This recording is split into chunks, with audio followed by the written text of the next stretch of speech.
Johnny here. Today's video is going to be on nausea. Why do I feel so nauseous? What is happening in my body that's driving that? And before we do, please smash that like button. Really helps the search algorithm. Also, put your comments down below. Let me know your thoughts on the topic and things that you've done personally that's helped. All right, so let's dive in. So, nausea. What's happening with nausea? So, nausea is a couple different things happening, okay?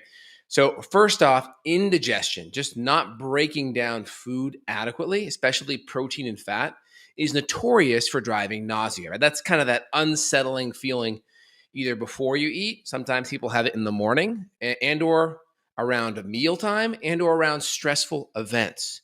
So first off, indigestion, not having enough stomach acid or enzymes and or bile salt. So a big issue with nausea is not being able to break down fat as well, typically fat and protein, because these foods are harder to digest. And if we don't have enough digestive secretions, enzymes, acids, bile support, we may feel a little bit nauseous because we're not breaking that food down. Now, when we're not breaking the food down, what's happening? Well, we're having typically fermentation, rancidification, putrefaction. Essentially, putrefaction and rancidification is protein and fat kind of rotting and not breaking down adequately.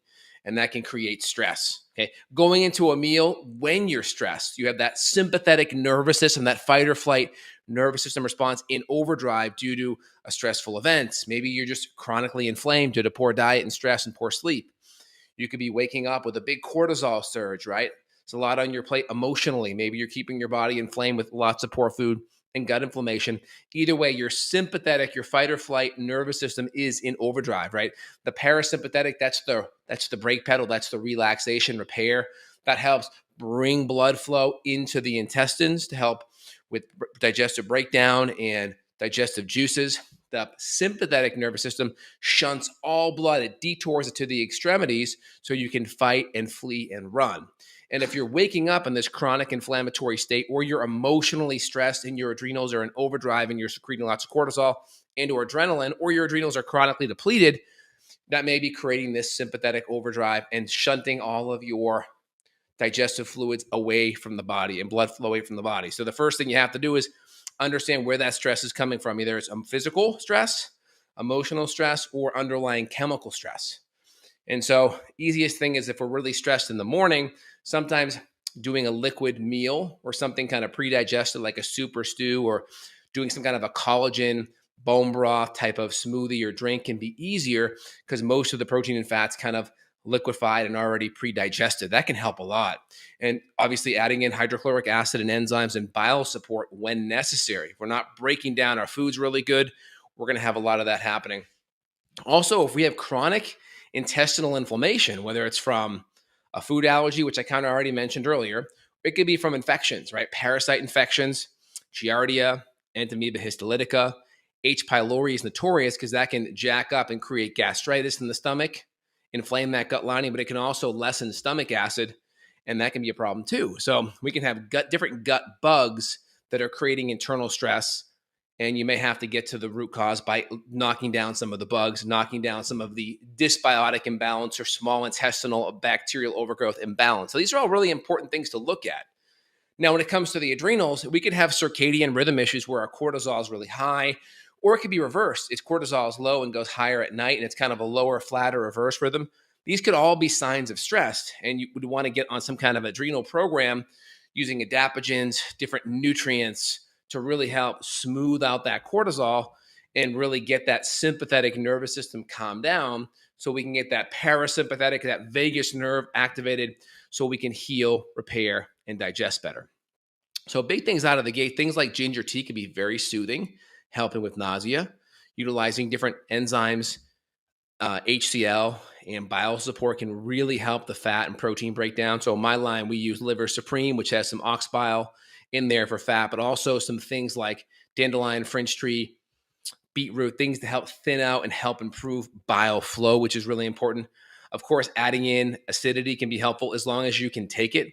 Some people, they're chronically stressed where they have atrophic gastritis, where that gut lining in the stomach is thinned out, and they may not be able to tolerate much acidity. So you can test that out with a little bit of apple cider vinegar and some water, a few minutes before a meal, see how you feel. If you do okay with it, then you can work on adding in some hydrochloric acid after that. Again, you really want to work with a good functional medicine practitioner that can figure out what's driving it. It's easy to say, oh, just drink some ginger. Oh, do this because you want to make sure you get to the root cause. So, for instance, like morning sickness, if you're pregnant, high levels of HCG can be a big driving thing with nausea. And so usually supporting liver gallbladder and or supporting ginger can be very helpful in that very anti nausea properties. Also, ginger helps with gastroparesis. So things that are just where your food sits in the intestines too long and doesn't have good motility, ginger or different types of bitters, right? Anise, chamomile, gentian, orange peel, lemon, lime. These are nice little bitters that can help your digestive tract kind of empty and keep food moving versus being stagnant. And again, usually when food's stagnant, that migrator motor complex can get dysregulated. And one of the big things that dysregulates it is bacterial imbalance, as well as that sympathetic nervous system being in overdrive. So you really want to get to the bottom of all this. And again, it's easy for your conventional medical doctor just to give you an anti-nausea. Here's a Dramamine medication, right? They're going to just control the symptoms and not really figure out why the physiology isn't working well. When the physiology doesn't work well, symptoms manifest. And now what do? You're kind of looking at playing Band-Aid work and hoping the medications you use don't have more side effects worse than the problem. And then also you're ignoring the root physiological underlying cause. So then over time, your problems could potentially get worse, right? Because you're not fixing the underlying issue. So you really got to look at everything very holistically here out of the gates. So big thing out of the gates, different supplements, right? Ginger, HCl Supreme, Enzyme Synergy, Liver Supreme, very powerful things. If your gut's chronically inflamed, you may use healing, soothing, calming nutrients like glutamine, DGL, zinc, okra, vitamin U. We have a powder called GI Restore that we use that has some of these nutrients. Things that calm down the intestinal tract can also help that fight or flight nervous system. So with these issues, the problem is there's not just like one issue, like, oh, you have this, you have nausea, it's got to be this. It's not. There's a lot of different underlying issues. So you need to work with someone who's a kind of a physiology, biochemistry detective that looks at the symptoms, goes upstream to the different systems that are out of balance, uses good history and fact finding and maybe some lab testing to look at these different systems and find the weak link. And again, the weak link matters, but you typically, if you have a weak link and a semi-weak link, you still got to fix it all, right? But you want to know where the weak links are at and really get a whole kind of prioritization down so you can work on getting to the root cause.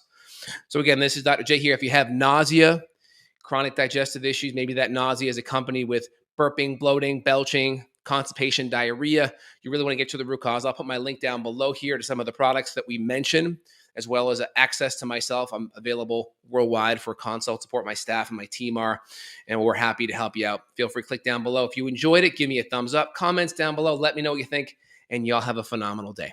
Take care. Bye now.